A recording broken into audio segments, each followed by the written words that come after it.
Bonjour, bienvenue dans ce petit tutoriel concernant donc le document d'affichage des emplois vacants dans lequel nous allons voir comment insérer une feuille de calcul soit Excel donc dans un document de traitement texte Word, soit une feuille de calcul calque dans un document texte Writer. Alors, ici, je me trouve donc dans Word, avec mon document dans lequel je suis censé indiquer la liste des emplois vacants. Donc, dans un premier temps, je vais vous montrer comment on insère une feuille de calcul, donc qui se comportera exactement comme une feuille Excel. Lorsqu'on est dans Word, on va dans le menu Insertion. Ici, vous voyez qu'on a l'indication tableau. On clique sur la petite flèche en dessous pour dérouler le menu. On va tout en bas. Et ici, on a feuille de calcul Excel. Un clic. Et la feuille de calcul Excel est intégrée. Il suffit ensuite de la mettre en forme comme vous le désirez, de travailler dedans normalement. Et donc, vous écrivez ce que vous voulez, voilà, etc. Et une fois que votre feuille de calcul est en forme et les informations d'emploi vacant complétées, je vais vous montrer alors comment on peut comptabiliser distinctement le total des heures ODI et le total des heures ODS en fonction de l'intitulé que vous aurez indiqué dans la colonne des fonctions. En attendant, je vais quand même vous montrer comment on effectue le même genre d'opération, donc d'insertion d'une feuille de calcul, cette fois dans un document Writer. Donc je passe dans Writer, voilà. Donc ici je suis dans un document donc LibreOffice ou OpenOffice, c'est chou vert et vert chou. Donc pour insérer une feuille de calcul, c'est de nouveau le menu insertion, mais ici objet OLE. Et là, vous avez ici classeur LibreOffice qui est la première possibilité de sélection. Donc je le laisse tel quel, je valide OK. Et voilà, donc c'est le même principe. Je peux évidemment modifier un peu la taille de ce que j'ai inséré. Et même chose, je peux y travailler exactement comme dans une feuille de calcul. Voilà, je reviens dans mon document Word puisque c'est à partir de là que je vais vous montrer la suite. C'est qu'il est ou c'est qu'il est, le voilà.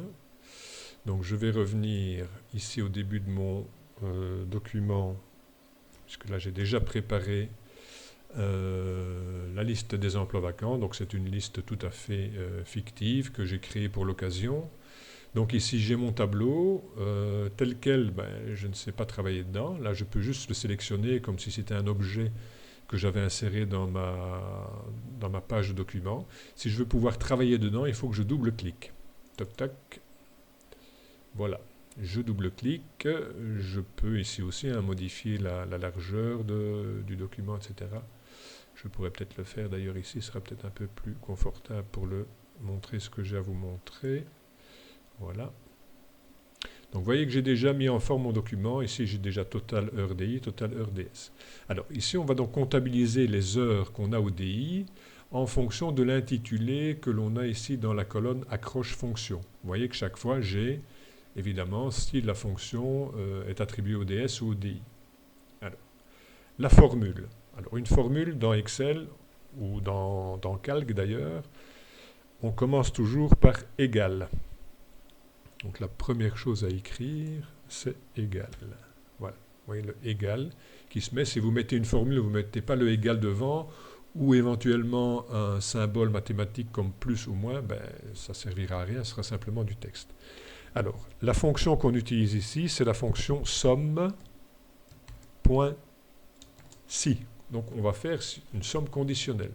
Donc la somme va aller se faire dans une plage de la feuille de calcul si donc la somme sera effectuée si une condition est vérifiée dans une autre plage. Donc j'ouvre une parenthèse. La plage dans laquelle je vais aller vérifier si c'est DI ou DS, donc on est dans la colonne B, on commence à la ligne 2 et on va jusqu'à la ligne 14. Donc là je vais mentionner la plage B2, 2 points, B14. D'accord ? Donc vous voyez qu'en même temps, sur la feuille de calcul, vous voyez que la zone est sélectionnée. Ensuite, point virgule toujours, je vais maintenant indiquer ce que je vais tester. Donc ici, il s'agit de tester pour le DI, il s'agit de voir si dans la chaîne de caractères qui se trouve dans la cellule figure la partie de chaîne DI. Mais évidemment, il y a d'autres choses, d'autres caractères qui se trouvent dans chaque cellule, autres que DI. Donc pour indiquer que je veux chercher DI parmi d'autres caractères, donc d'abord ici, comme c'est du alphanumérique, donc des lettres, je vais mettre des guillemets. Puis l'astérisque qui est un caractère universel, donc il va dire, voilà, je vais chercher DI parmi d'autres caractères de la chaîne de caractères. Donc je remets l'astérisque après, l'astérisque, pardon, et puis je ferme les guillemets. Donc là, j'indique sur quoi je vais tester, et puis je dois indiquer quelles sont les valeurs que je vais additionner si la condition est vérifiée. Et les valeurs, elles sont dans la colonne nombre de périodes. Donc je vais reprendre ici la plage de cellules C2, puisque c'est là que ça commence, jusque C14. Et je referme la parenthèse. Ma formule est terminée. Je valide par Enter. Et j'ai ici le nombre 13 parce que il y a 13 heures qui sont vacantes au DI. Il suffit que je fasse la même chose pour le DS. Il suffit de modifier ce qu'on va tester. Donc je recommence pour l'exemple égale somme.si, majuscule ou minuscule pour la fonction, ça n'a pas d'importance. Donc je reprends, je vais tester dans la plage de cellules B2, B14. On pourrait étendre la plage de cellules, on ne doit pas se limiter à la plage où il y a des choses indiquées. Si vous avez un tableau qui, au point de départ, est plus grand, vous pouvez très bien mettre ici B2, B17, je pourrais très bien le faire, ça ne change rien du tout à l'affaire. Donc je pourrais tester sur une plus grande plage, même s'il y a des cellules de la plage qui ne contiennent rien du tout.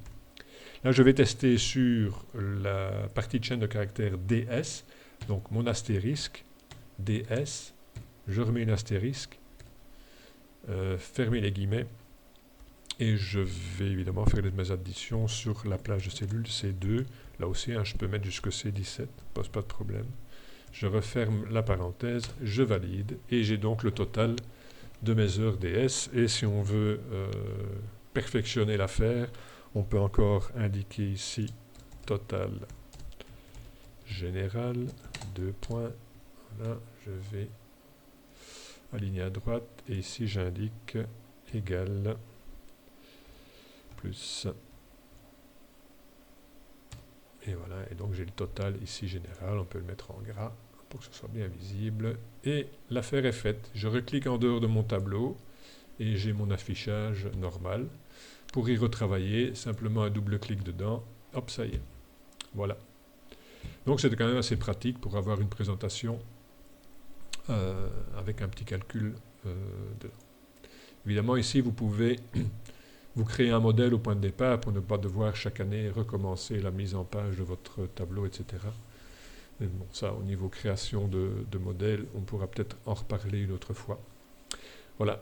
J'espère que ça vous sera utile, que vous apprécierez la petite astuce, et rendez-vous dans un autre tutoriel un petit peu plus tard.